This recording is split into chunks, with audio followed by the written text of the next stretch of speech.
이 시간 우리가 하늘의 언어 할렐루야라는 제목으로 말씀을 증거합니다. 할렐루야. 아멘. 자, 제가 방금 여러분들에게 할렐루야 했더니 여러분들이 아멘을 했어요. 지난 시간에 아멘의 뜻은 뭐라 그랬습니까? 그러하다, 진실되다, 내가 동의한다, 그렇게 살겠다, 그런 의미가 있다 그랬습니다. 자, 제가 여러분들에게 할렐루야 했을 때 여러분들이 아멘 했습니다. 할렐루야라는 말은 무슨 뜻이냐? 바로 여호와를 찬양하라, 그런 여호와를 찬양하라. 제가 예배 전에 여러분들에게 여호와를 찬양하라 그랬더니 여러분들이 아멘, 그렇게 하겠습니다, 그렇게 화답을 했습니다. 이게 얼마나 귀한 믿음의 고백인지 몰라요. 믿음의 선포인지 모릅니다. 보통 우리가 할렐루야 하면 이것을 그냥 이것은 교회 안에서 쓰는 종교적인 용어이지 그렇게 생각합니다. 교회 안에서 많이 들어본 그러한 어떤 성도는 할렐루야 뜻도 몰라요. 뜻도 모르면서 할렐루야 할렐루야 할 때가 많이 있는데, 할렐루야는 그저 구호가 아니라 어떤 감탄사가 아니라 굉장히 중요한 영적 의미를 담고 있습니다. 이것은 천국에서 가장 많이 사용되어지는 그런 언어입니다. 자, 할렐루야는 히브리어 할렐루야흐에서 왔습니다. 할렐루야흐. 할렐루는 무슨 뜻인가? 바로 찬양하라 뜻입니다. 할렐루, 찬양하라. 야흐는 뭡니까? 여호와의 축약형이에요. 그래서 할렐루야흐가 할렐루야가 된 겁니다. 그러니까 할렐루야는 여호와를 찬양하라, 이러한 의미가 되는 겁니다. 그러니까 할렐루야, 여호와를 찬양하십시오, 여호와를 찬양하시기 바랍니다가 아니라 여호와를 찬양하라, 선포하는 겁니다. 명령하는 겁니다. 이것은 나의 믿음의 강력한 고백입니다. 근데 성경에 보면 할렐루야가 기록되는 성경이 많지 않아요. 구약에서는 이 시편에 할렐루야가 많이 기록되어 있습니다. 특히 시편 146편에서 150편, 이 시편들은 5편 모두가 할렐루야로 시작해서 할렐루야로 끝을 마칩니다. 또 시편 150편 같은 경우에는 그 전체가 할렐루야로 가득한 그런 찬양의 절정입니다. 자, 신약에서는 어느 성경에 할렐루야가 있을까요? 딱 한 군데 있어요. 요한계시록에. 요한계시록에 할렐루야가 이 19장에 4번 나옵니다. 천국에서 허다한 무리가 할렐루야를 외치고, 그 다음에 24명의 장로가 할렐루야를 외치고, 또 4생물이 할렐루야를 외치고, 마지막으로 모든 하나님의 종들이 할렐루야를 외치고 있습니다. 그래서 이 할렐루야는 천상의 언어이고 영원토록 계속될 그러한 찬양의 언어입니다. 그럼 이제 우리가 도대체 왜 할렐루야를 해놔야 되는가? 왜 우리가 할렐루야를 외쳐야 되는가? 이 할렐루야라는 것은 하나님의 본질에 대한 우리의 자연스러운 반응이에요. 자연스러운 반응입니다. 자녀들이 부모님을 공경합니다. 누가 시켜서 합니까? 아니에요. 자녀들은 부모를 자연스럽게 공경하게 되어 있습니다. 마찬가지로 할렐루야는 창조주 하나님에 대한 우리의 당연한 반응입니다. 시편에 보면 그것들이 여호와의 이름을 찬양함은, 그것들이 할렐루야함은 그가 명령하심으로 지음을 받았음이로다. 하나님께 지음을 받았기 때문에 하나님을 찬양해야 된다, 이렇게 말씀하고 있습니다. 그래서 성경은 해와 달이 하나님께 찬양하고, 별들이 찬양하고, 산과 언덕이, 나무와 짐승이 하나님을 찬양한다, 그렇게 말하고 있습니다. 찬양은 입을 가진 우리만 할 수 있는 게 아니라 온 피조물들이 다 하나님을 찬양하는데, 사람은 입술을 가지고 하죠. 입이 없는 무생물들은 각자의 그러한 고유한 찬양의 기능을 가지고 바로 하나님을 찬양하게 되어 있습니다. 왜? 하나님은 찬양을 받으시려고 우리를 지었기 때문에 그렇습니다. 여러분 한 사람 한 사람 정말 하나님께서 여러분들이 지었음을 여러분들이 믿고 있습니까? 아멘. 그러면 우리는 마땅히 할렐루야 하는 삶을 살아야 되는 것입니다. 이사야 43장 21절 말씀을 봅니다. 이사야 43장 21절 말씀은 자, 함께 봅니다. 이 백성은 내가 나를 위하여 지었나니 나를 찬송하게 하려 함이니라. 자, 하나님께서 우리를 지으신 목적이 나를 찬송하게 하기 위해서, 너희들이 나를 찬송하기 위해서, 내가 너희들로 말미암아 찬송을 받으려고 우리를 지었다, 이렇게 말씀하고 있습니다. 그래서 우리의 입술은 찬양의 내용을 위해서, 우리의 목소리는 찬양의 음을 위해서, 우리의 손은 손을 들어 하나님께 찬양하기 위해서, 또 우리의 무릎은 하나님께 무릎 꿇고 경배하기 위해서 만들어졌습니다. 우리의 온 몸이 할렐루야를 위해서 만들어졌다라는 것을 우리가 알아야 됩니다. 또 우리가 왜 찬양해야 됩니까? 하나님은 구원자이시기 때문에 그래요. 본문 1절 말씀 보면 이루에 내가 들으니 하늘의 허다한 무리에 큰 음성 같은 것이 있어 이르되 할렐루야 구원과 영광과 능력이 우리 하나님께 있도다 선포하고 있습니다. 무엇이 있다고요? 구원이 있다 말하고 있습니다. 우리가 죄에서 구원을 받았습니다. 사망에서 구원을 받았습니다. 우리가 지옥에서 구원을 받았습니다. 그래서 우리는 마땅히 구원받은 자들은 하나님 앞에 할렐루야를 늘 고백해야 됩니다. 이 출애굽기 15장에 보면 이스라엘 백성들이 이제 이 홍해를 건너게 됩니다. 하나님의 은혜로 말미암아 홍해가 갈라지고 홍해를 건넌 다음에 그 뒤쫓아오는 애국 군대가 어떻게 됩니까? 그 홍해물에 다 빠져서 죽고 말았습니다. 그래서 이스라엘 백성들이 구원을 얻은 다음에 이렇게 찬양합니다. 여호와는 나의 힘이요 노래시며 나의 구원이시로다. 그는 나의 하나님이시니 내가 그를 찬송할 것이요. 무슨 말입니까? 구원은 받자마자 가장 먼저 한 것이 무엇이다? 하나님을 찬양하는 일을 했다라는 것이에요. 그러니까 구원받은 자들은 마땅히 하나님께 찬양을 드려야 됩니다. 우리도 마찬가지예요. 우리가 구원을 얻었습니다. 예수님의 십자가로 말미암아 구원을 얻었습니다. 그러면 우리는 마땅히 하나님 앞에 할렐루야가 선포되는 그러한 삶을 살아야 되는 겁니다. 또 하나님의 본질이 무엇입니까? 첫째 창조주이시고, 두 번째 구원자이시고, 세 번째는 통치자이십니다. 통치자이시기 때문에 우리가 할렐루야를 외쳐야 됩니다. 오늘 본문 말씀 6절 말씀 하반절을 보면 할렐루야 주 우리 하나님 곧 전능하신 이가 통치하시도다 그렇게 말씀하고 있습니다. 하나님은 왕이세요. 왕들의 왕이십니다. 만왕의 왕이십니다. 그래서 하나님께서 온 세상을 다스리고 주관하고 있습니다. 그래서 우리가 그 다스림을 받는 모든 백성들은 우리를 다스리는 그 하나님께 마땅히 할렐루야 찬양을 올려 드려야 하는 겁니다. 여러분들이 느껴지지 않을 수가 있어요. 하나님이 다스린다고 그게 마음에 와닿지 않을 수도 있습니다. 하나님이 다스리는데 어떻게 그렇게 죄가 많을 수 있지?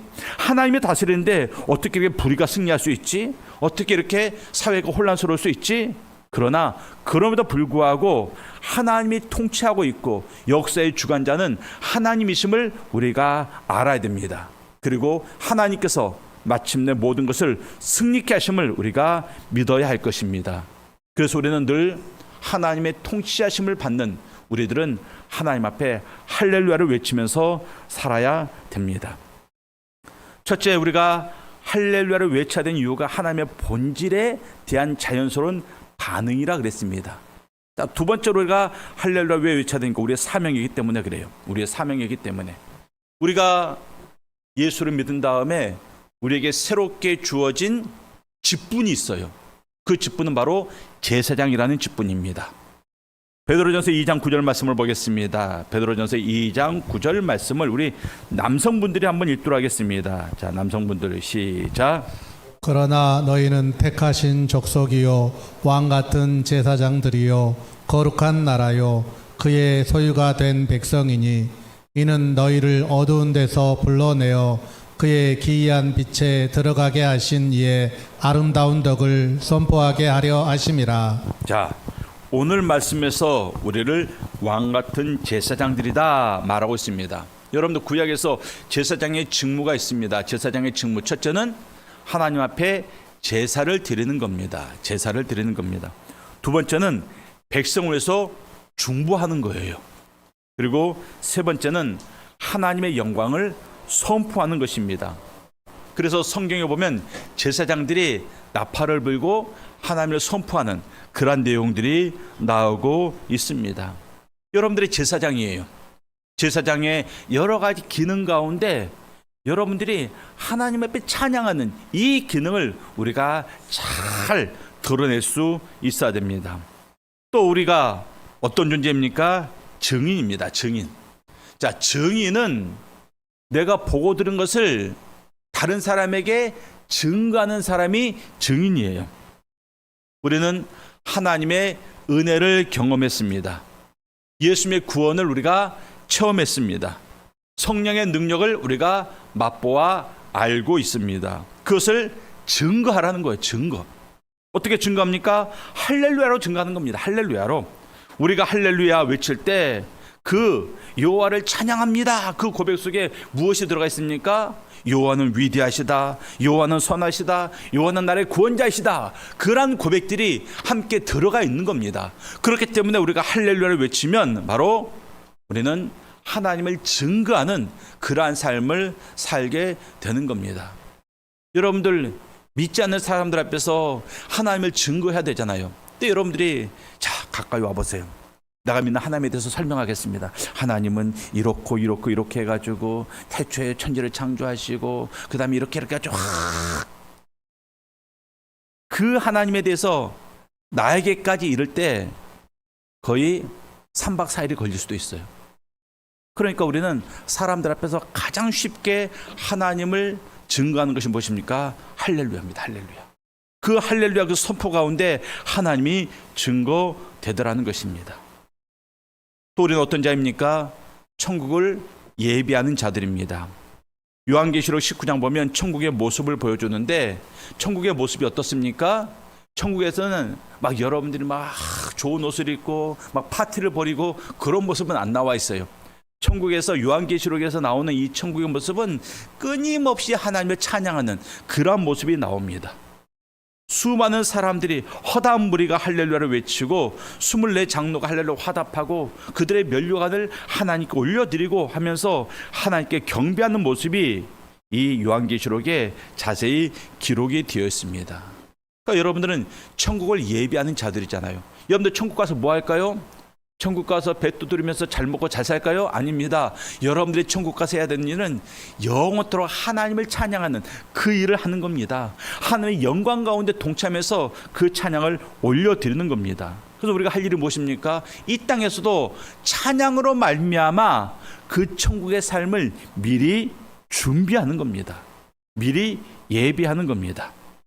이 땅에서 우리가 열심히 할렐루야 이것을 외치는 것은 천국의 삶을 준비하는 것이고 지상에서 할렐루야를 외칠 때 천상의 찬양을 예비하는 것입니다. 이 땅에서 우리가 할렐루야를 외치면 그 할렐루야가 저 천국에서 완성이 되는 겁니다. 우리 사랑하는 성도님들 할렐루야 많이 우리 입에서 들어는 봤는데 많이 고백해 보지 않은 말이에요. 이 말은 그만큼 우리가 하나님을 찬양하는 삶에서 멀어진 삶을 살았다라는 것을 말해주고 있습니다. 이제 여러분들 열심히 외치면 됩니다. 지난주에 배웠던 아멘 열심히 외치시고 또 여러분들이 어떤 상황에서도 할렐루야 할렐루야를 외치시기 바랍니다. 왜 할렐루야를 외쳐야 되는가? 가장 이제 중요한 이 이유가 나와요. 우리에게 유익이 되기 때문에 그래요. 유익이 되기 때문에. 할렐루야는 우리의 삶의 염려를 물리칩니다. 자, 여러분들 할렐루야는 찬양이거든요. 찬양할 때 염려가 사라집니다. 하나님의 위대하심을 찬양하면 우리의 삶을 붙잡고 있던 그 모든 문제들이 아주 작아집니다. 작아 보입니다. 하나님의 능력을 찬송하면 불가능이 가능해집니다. 하나님의 신실하심을 노래하면 두려움이 물러갑니다. 우리 성도들 가운데 고통당하는 성도 있죠. 고통당하는 성도 뭐 해야 됩니까? 찬양해야 됩니다. 고통의 멍에 벗으려고 찬양하면요 여러분들 정말 고통이 물러납니다. 시험 환난이 당했을 때 나에게 끊이지 않는 시험 환난이 있을 때 무슨 찬양 불러야 됩니까? 내 모든 시험 무거운 짐을 찬양하라는 것입니다. 자 한번 불러볼게요. 내 모든 시험 무거운 짐을 주 예수 앞에 아뢰이면 근심에 쌓인 날 돌아보사 내 모든 짐을 맡으시네. 보니까 한 3분의 2는 따라하는데 3분의 1은 따라하지 못합니다. 이 정도는 자막 안 나와도 불러야죠. 그렇죠? 예. 여러분들 시험과 환난이 쌓일 때 하나님 앞에 찬양하면 시험과 환난이 떠나갑니다. 몸이 아플 때, 몸 아픈 성도들 많잖아요. 몸이 아플 때 뭐 해야 됩니까? 병원 가야죠. 약 먹어야죠. 그것만 해야 됩니까? 기도도 해야죠. 또 뭐 해야 됩니까? 하나님 앞에 할렐루야 찬양을 해야 됩니다. 주여 나의 병든 몸을 지금 고쳐주소서. 찬양이 있잖아요. 찬양이. 사방에 내 원수들이 우글거릴 때 여기를 봐도 내 적이고 여기를 봐도 적이고 여기를 봐도 원수들이고 뭐 해야 됩니까? 찬양하면 됩니다. 믿음이 이기네. 믿음이 이기네. 주 예수를 믿는 믿음이 온 세상 이기네. 또 갈 길을 몰라요. 아, 내가 이제 어떻게 살아야 되는가, 어디로 가야 되는가, 누구를 만나야 되는가, 무엇을 선택해야 되는가, 갈 길을 전혀 모를 때 찬양하면 됩니다. 주님여 이 손을 꼭 잡고 가소서. 주님여 이 손을 꼭 잡고 가소서. 또 화가 날 때도 있습니다. 살다 보면 화 나잖아요. 또 뭐 해야 됩니까? 평화로다 하늘 위에서 내려오네. 우리의 모든 삶 속에서 우리가 찬양하면 우리의 모든 그 삶의 염려와 근심과 두려움이 떠나가더라는 것입니다. 아멘. 우리가 찬양할 때, 즉 할렐루야를 외칠 때 내 삶의 모든 부정적인 것들이 사라지고 기쁨이 솟아나고 그 기쁨이 내 삶의 큰 에너지가 됩니다. 역대 20장을 보면 여호사밧 왕이 이 적들을 맞이해서 싸울 때 뭐 했습니까? 찬양대를 맨 앞에 내셨어요. 찬양대를 맨 앞에. 보통 적들과 싸울 때는요, 현대전에서는 비행기가 먼저 떠요. 비행기가 먼저 떠가지고 적들의 가장 중요한 것들을 미리 다 폭격을 합니다. 그 다음에 미사일을 쏘고 대포를 쏘고 그 다음에 보병이 맨 마지막에 나가요. 그런데 이 여호사밧 왕이 적들과 싸울 때 뭐 했다고요? 찬양대를 가장 먼저 앞세웠습니다. 여호와를 찬양하라 그의 인자하심이 영원하도다. 이렇게 노래하자 하나님의 복병이 적군을 물리쳤습니다. 찬양으로 승리한 거예요. 찬양으로. 칼과 창이 아닙니다. 찬양으로 승리했습니다. 사도행전 16장에서 바울과 실라가 매맞고 감옥에 갇혔습니다. 뭐 했습니까? 밤중에 일어나서 기도하고 하나님께 찬양했다 그랬습니다. 고통 중에 찬양했습니다. 환난 중에 찬양했습니다. 그때 어떤 일이 일어납니까? 지진이 일어나고 모든 문이 열리고 손과 발에 그 족쇄들이 풀어졌다. 그렇게 말하고 있습니다. 여러분들 찬양을 하면요, 여러분들의 삶의 모든 부정적인 것들, 여러분들 대적하는 악한 것들이 떠나가고 물러가게 됩니다. 우리가 찬양을 안 할 이유가 없는 거죠. 안 할 이유가 없습니다. 두 번째로 찬양을 하면 믿음이 강해집니다. 믿음이 강해집니다. 자, 할렐루야는 뭐라고요? 믿음의 고백이에요. 믿음의 고백입니다. 로마서에 보면 그러므로 믿음은 들음에서 나며 들음은 그리스도의 무엇으로? 말씀으로 말미암았느니라 그랬습니다. 하나님의 말씀을 들으면 우리가 믿음이 생겨요. 근데 여러분들이 하나님의 말씀을 들을 기회가 없습니다. 지금이야 핸드폰으로도 듣고 TV로도 듣고 인터넷으로 듣고 여러 가지 방법을 통해서 하나님의 말씀을 들을 수 있는 그러한 기회가 많이 있고 또 그런 것들을 별로 사용하지 않더라도 우리가 주일이나 수요 예배, 금요기도 나와서 말씀을 들을 수 있잖아요. 그런데 그것조차도 안 될 때는 말씀을 들어야 되는데 말씀을 들어야지 내 믿음이 자라나는데 어떻게 말씀을 듣겠습니까? 그때는 이 할렐루야를 외치는 겁니다. 믿음의 고백을 내가 하는 거예요. 하나님의 말씀으로, 하나님의 그 말씀으로 기반한 찬양을 내가 내 입으로 고백하는 겁니다. 내가 고백하는 것을 내가 들어요. 그러면서 내 믿음이 자라나는 겁니다. 그러니까 여러분들 아멘 많이 하고요, 할렐루야 많이 하는 사람들은 믿음이 좋아요. 대체적으로 믿음이 좋습니다. 믿음이 약한 사람들 아멘과 할렐루야를 안 해요. 아멘과 할렐루야 많이 하십시오. 그러면 믿음이 자라납니다. 내 고백을, 믿음의 고백을 내 귀로 들었기 때문에 그래요. 들었기 때문에 믿음이 자라납니다. 우리 사랑하는 성도님들 또 할렐루야를 내 입으로 외치면 마음에 확신이 생겨요. 그러니까 두려울 때 할렐루야 외치면 두려움이 줄어들고, 의심이 있을 때 할렐루야 외치면 확신이 생깁니다. 여러분들 절망할 때 할렐루야 외치면 소망이 생기더라는 것입니다. 제발 해보세요. 제발 해보십시오. 해보시고 여러분들이 간증할 수 있기를 바랍니다. 정말 그대로 이루어짐을 여러분들이 체험하게 될 것입니다. 특별히 교회가 할렐루야를 해야 되는 이유가 있습니다. 할렐루야는 이 교회를 하나 되게 만들어요. 하나 되게 만듭니다. 시편 149편 1절 말씀을 보겠습니다. 시편 149편 1절 말씀. 자, 함께 봅니다. 할렐루야, 새 노래로 여호와께 노래하며 성도의 모임 가운데에서 찬양할지어다. 자, 뭐라고 말하고 있습니까? 성도의 모임 가운데서 너희들이 모였을 때 할렐루야 찬양하라, 이렇게 성경이 말씀하고 있습니다. 그래서 교회 모든 모임에는 늘 찬양이 들어가 있는 거예요. 또 시편 22편 22절 말씀을 보겠습니다. 시편 20편 22절 말씀 함께 봅니다. 시작.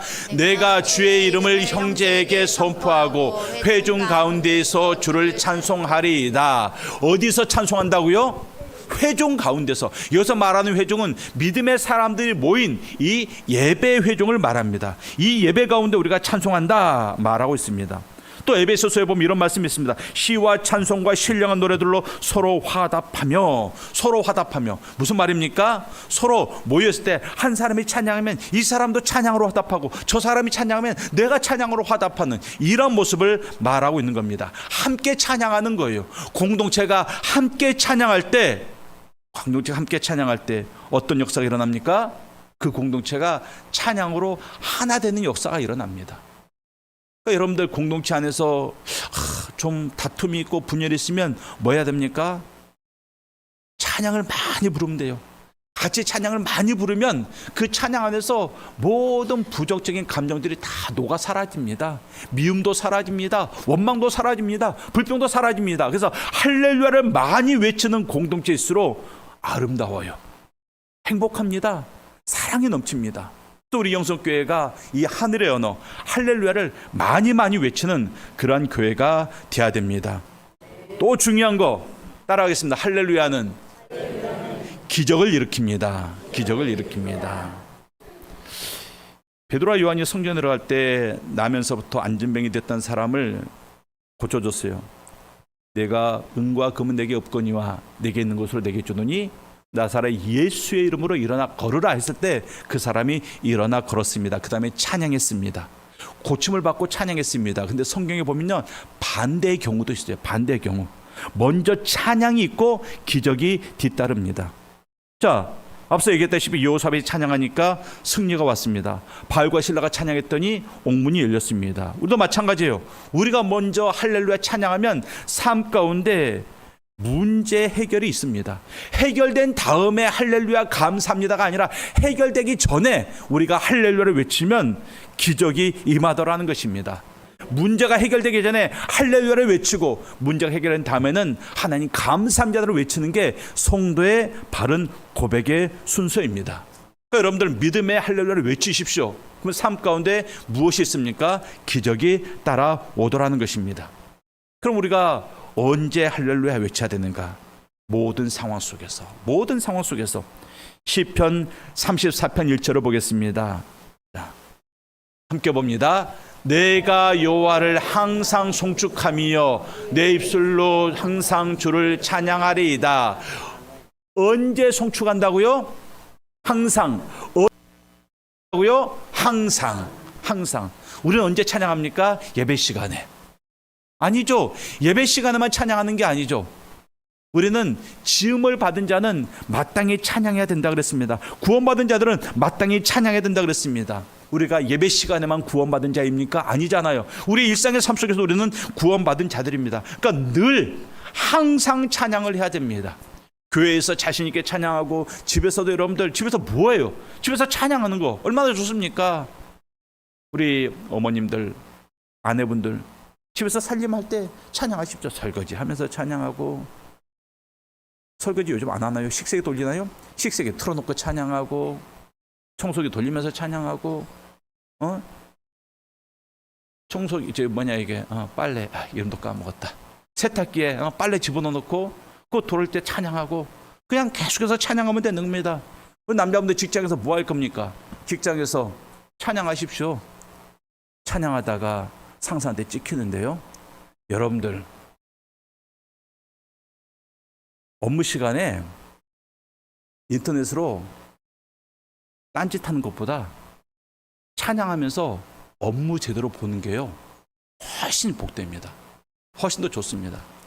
여러분들 찬양해 보십시오. 열심히 일하면서 찬양해요. 복사하면서 찬양하고 그러면 누군가요 여러분들 옆에서 조용히 그 찬양 따라합니다.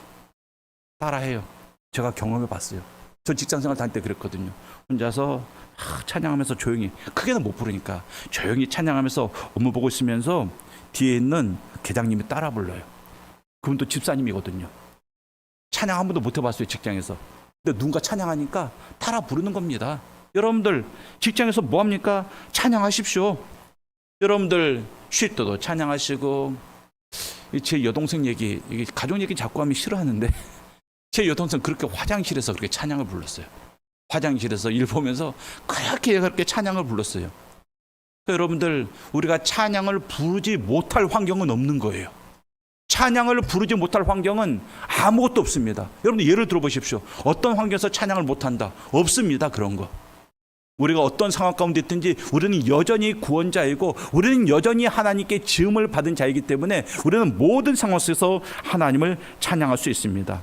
하박국서에 보면 비록 무화과 나무가 무성하지 못하며 밭에 소출이 없고 우리의 양이 없고 그럴 때 뭐 한다 그랬습니까? 나는 여호와로 말미암아 즐거워한다 그렇게 말하고 있습니다. 아무 것이 없는데 하나님께 찬양한대요.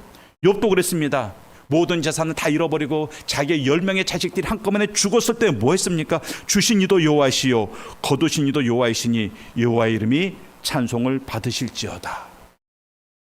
그러니까 여러분들 찬양 못할 이유는 없는 거죠. 우리 사랑하는 성도님들, 우리가 찬양을 해야 되는데 찬양이라는 게 참 안 하다 가려면 어려워요. 안 하다 가려면 쉽지 않습니다. 그래서 성경에서 우리에게 새 노래로 여호와께 찬양하라 말하고 있습니다. 새 노래로 여호와께 찬양하라. 새 노래로 찬양한다라는 것은 뭔가 남들이 아무도 모르는 어떤 새로운 찬송가를 가져와서 찬양하라 그 말이 아니에요. 새 노래로 찬양하라 이 말은 새로운 마음으로 새로운 감격으로 찬양하라 이것을 말하는 겁니다. 근데 우리가 새로운 마음을 갖기가 쉽지 않잖아요.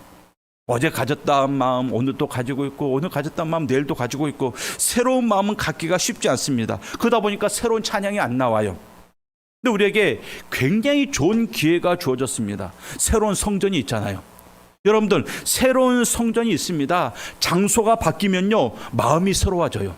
여러분들 새로운 집에 이사 갔을 때 마음이 새롭잖아요. 우리도 새로운 성전에 들어가면 우리의 마음이 새로워집니다. 마음이 새로워지면 성경에 말한 대로 새 노래로 우리가 하나님을 찬양할 수 있습니다.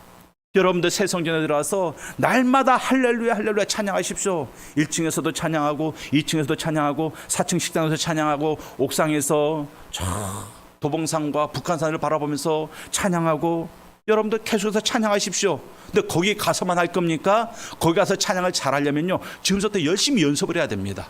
자, 한번 따라해 보겠습니다. 할렐루야. 할렐루야. 아멘이 아니라 할렐루야 하는 겁니다. 할렐루야. 또 작은 목소리로 여러분들끼리 나만 은밀하게 들리게 할렐루야. 예. 어떤 모습으로도 우리가 할렐루야를 외치고 선포할 수 있어야 됩니다. 여러분들 신앙생활은 훈련이에요. 결단한다고 되는 게 아니에요. 계속 해봐야 됩니다. 그러니까 여러분들 아침에 일어나자마자 어떻게 일어나야 됩니까? 잘 잤다가 아니라 할렐루야 이렇게 일어나야 됩니다. 그렇게 일어나야 됩니다. 그리고 살면서 생각을 하죠. 내가 오늘 하루 10번 이상 할렐루야 해야지. 다 그렇게 목표를 정하는 겁니다. 버스가 제 시간에 왔어요. 할렐루야. 버스가 제 시간에 안 왔어요. 막 짜증이 납니다. 연착됩니다. 근데 왔어요. 올라갔더니 자리가 있어요. 할렐루야. 얼마나 감사합니까? 앉을 자리가 있는데. 그리고 또 여러분들 잠들기 전에 뭐 해야 됩니까? 맞아요. 할렐루야 하면서 잠을 자는 겁니다. 할렐루야 하면서. 또 이처럼 예배 시간에 나와서는 온 마음과 온 힘을 다해서 하나님께 할렐루야 하면서 찬양하는 겁니다. 시편 150편 6절에는 이런 구절이 있습니다. 호흡 있는 자마다 여호와를 찬양할지어다 할렐루야.